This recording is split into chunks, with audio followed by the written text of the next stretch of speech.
High guys, மணி எப்படி save பண்ணலாம், எப்படியெல்லாம் வந்து பணத்தை மிச்சப்படுத்தினா நம்மக்கிட்ட வந்து நிறையா பணம் வந்து இருக்கும் அப்படிங்கிறத பார்க்கலாம். ஃபஸ்ட்டு வந்து நம்ம எப்போவுமே பணத்தை வந்து ரொம்ப விரும்பணும். பணத்தை விரும்பினா மட்டும்தான் பணம் வந்து நம்ம கையில் நிற்கும். நெக்ஸ்ட்டு வந்து பார்த்திங்கன்னா, வரவு செலவு கணக்கு வந்து எப்போவுமே எழுதணும்.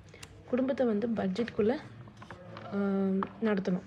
நெக்ஸ்ட்டு வந்து பார்த்திங்கன்னா, சூப்பர் மார்க்கெட்டில் பர்ச்சேஸ் பண்ணுறது வந்து கண்டிப்பாக நிறுத்தணும். லோக்கல் வெண்டர்ஸ் கிட்ட நம்ம வந்து வெஜிடபிள்ஸோ இல்லை என்ன வந்தாலும் லோக்கல் வெண்டர்ஸ் கிட்ட போய் வாங்கலாம்.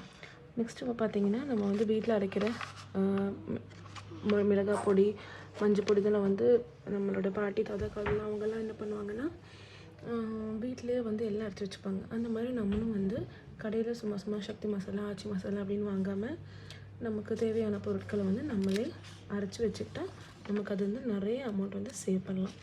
ஓகே, சும்மா அந்த ஸ்கின் கேர் ப்ராடக்ட்ஸ் வாங்குறேன்னு சொல்லி நிறைய ப்ராடக்ட்ஸ் வாங்கி குமிக்கிறது, இந்த மாதிரிலாம் பண்ணக்கூடாது. ஒரு மாய்ஸ்சரைசர், ஒரு சன்ஸ்க்ரீன், இதில் எப்படி யூஸ் பண்ணி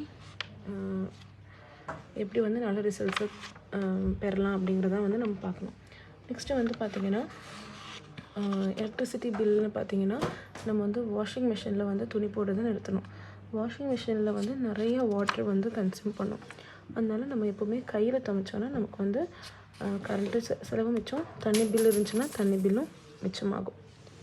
நெக்ஸ்ட்டு வந்து பார்த்திங்கன்னா, சிக்கனமும் சிறு சேமிப்பும் வாழ்க்கை தரத்தை உயர்த்தும் இரு கருவிகள் அப்படின்னு நம்ம கேள்விப்பட்டிருக்கோம் இல்லையா? அதனால் எப்போவுமே வந்து சிக்கனமாக இருந்து பழகணும். எப்போவுமே கையோட சிறு சேமிப்பும் வந்து நம்மக்கிட்ட இருக்கணும். உண்டியல் சேமிப்போ அல்லது போஸ்ட் ஆஃபீஸ் சேமிப்போ அல்லது பேங்க்கில் ஆர்டி போடுறதோ அந்த மாதிரி வந்து சிறு சேமிப்பு நமக்கு வந்து ரொம்ப முக்கியம். சொல்கிறதான் ஃப்ரெண்ட்ஸ். என்னோடய வீடியோ பிடிச்சிருக்குன்னா கண்டிப்பாக என்னோடய வீடியோ வந்து லைக் பண்ணுங்கள். கீழே வந்து உங்களுக்கு என்னென்ன டாப்பிக்கில் வேணும் அப்படிங்கிறத வந்து நான் கவர் பண்ணுறேன். அதை வந்து நீங்கள் காமெண்ட்ஸில் தெரியப்படுத்துங்க. அதுக்கப்புறம் பார்த்தீங்கன்னா என்னோடய சேனலை சப்ஸ்கிரைப் பண்ணுங்கள். தேங்க்யூ.